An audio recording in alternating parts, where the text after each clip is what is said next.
Good morning and welcome to day 38.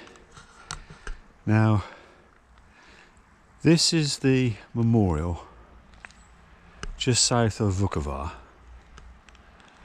to the victims of the Yugoslav civil war in this area. In particular, to the 261 or so who were massacred in what was the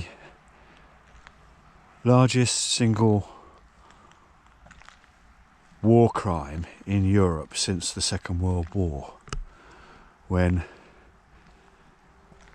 261 people were murdered by Serb paramilitaries, having been evacuated from a hospital in Vukovar. Now, the actual details of it all I'll leave you to look up, but suffice it to say that there were many atrocities and war crimes during that conflict, and there were bad people on all sides, and most of them have been found and prosecuted, and I have to say in many cases by their own governments. And to understand really what happened to Yugoslavia, one has to go back a very long way. And I suppose the story really starts with the Turks again, because when the Turks invaded and conquered this area, the local population of Hungarians and Croats evacuated the area or were massacred and left the country and its towns empty, and the Turks populated it. Now, 160 years later, when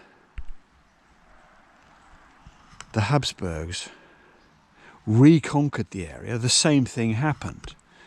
The Turkish population evacuated or were massacred and left an empty countryside and empty towns. And when it was repopulated by the Croats and the Hungarians, it was also repopulated by Czechs, Germans, Ukrainians and Russians, thus creating an ethnic and national mix here and tensions that simmered away for centuries. And as a side note, the German population was evacuated at the end of the Second World War, although one or two have since returned to claim property, etc. So,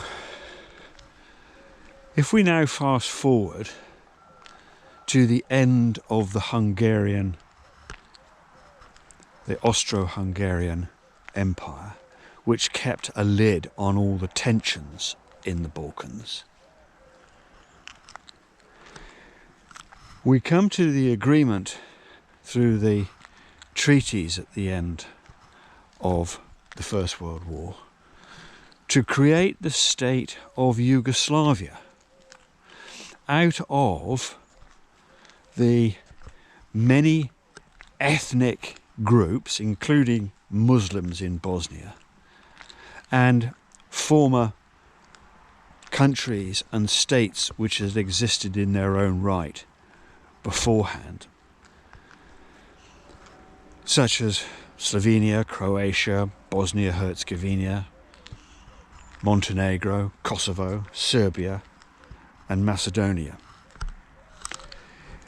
And one can ask now, with the perfect vision of hindsight, what were they thinking of trying to create a cohesive country out of this hodgepodge of ethnic groups and different countries?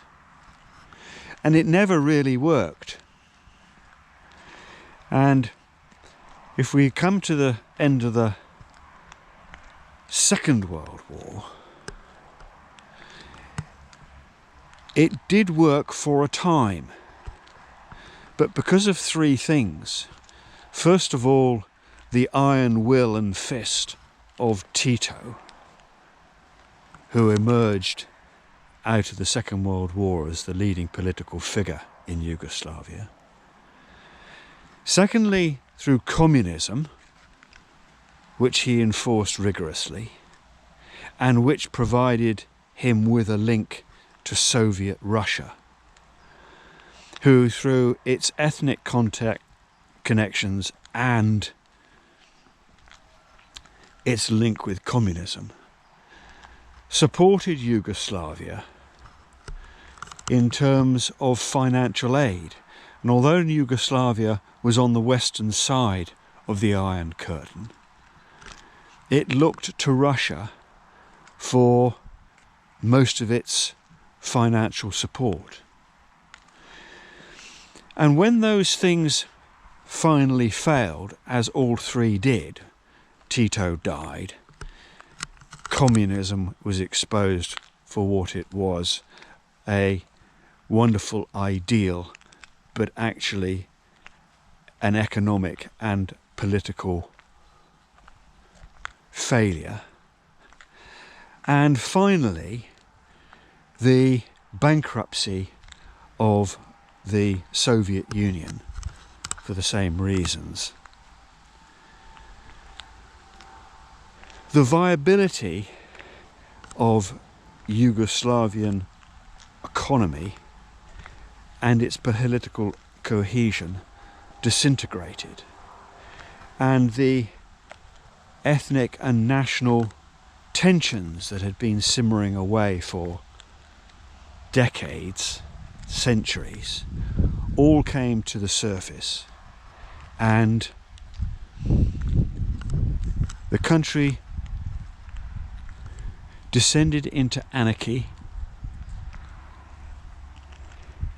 and tribalism, and the result was a devastating civil war which cost many lives, which witnessed many awful atrocities, and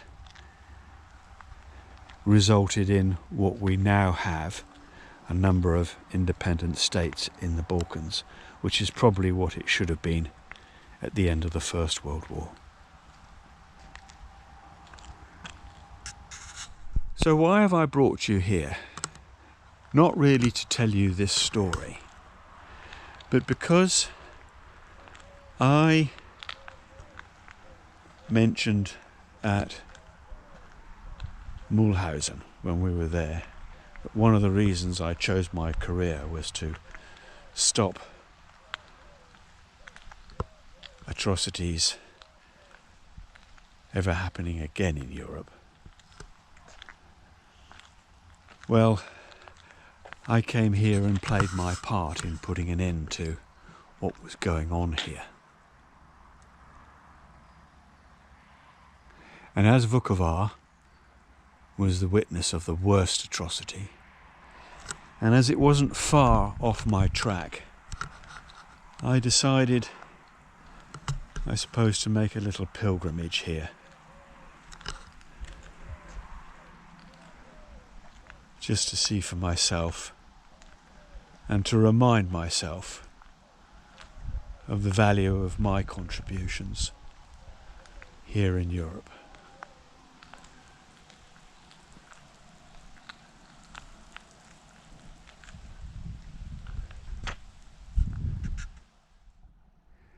Well, looky here. We're back to the Danube. I'll be off it again in a moment. You can't see it, but there's a bridge way down there which I'm going to be crossing later today. And if we needed it, here's another example of a building that was caught up in the fighting that took place here. And to close the chapter on the Yugoslav Civil War and Vukovar in particular, of course it was much more complex than the simple description that I gave it this morning, but the simple truth is that the collapse of the Soviet Union and the ending of the subsidizing of the Yugoslav economy was the tipping point, because at that point people started to lose their jobs and the ability to support their families, and there wasn't enough resilience in the Yugoslav economy to pay them the benefits and the welfare that we get in the West. And when you can't feed your family, that's when old tensions that have been simmering away for decades and centuries, both on the personal and the national level, all start to come to the surface. And that's what happened, and it all disintegrated. So, enough. Chapter closed.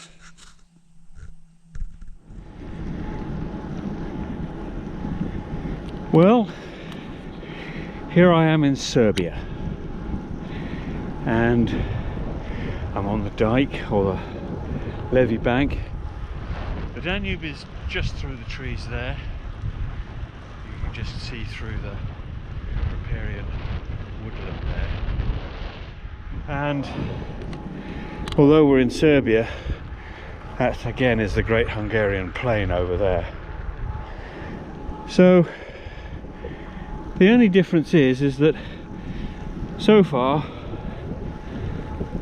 Serbia looks just a little bit more rustic, not quite as well trimmed in the countryside. And I don't believe for a moment that this lovely smooth paved surface on the levee bank here is going to last for long. In the research that I did before coming, it said that this was a gravel track, so this surface is new and I'm not sure how long it will last. But anyway, 10 kilometers along the road, and now I'm up here, which is great. As you can see, it's a grey day, and to start with this morning it was actually raining, and I delayed my departure from Vukovar by about half an hour for it to stop. And actually it's tried to rain a couple of times since, but nothing really serious. And as you can see there, some mobile beehives. So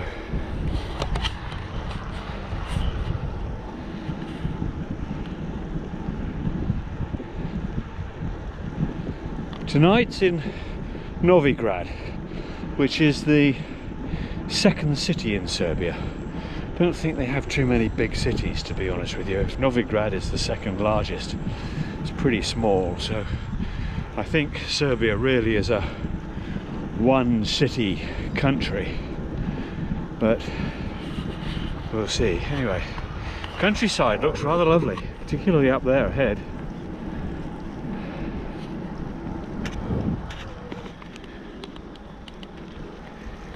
As with lots of other places along the Danube, Serbia is no exception to having lots of little holiday homes and chalets lining the river. Some of these look quite old and shabby, some of them brand new, and I'm sure they provide lots of entertainment for the people that own them.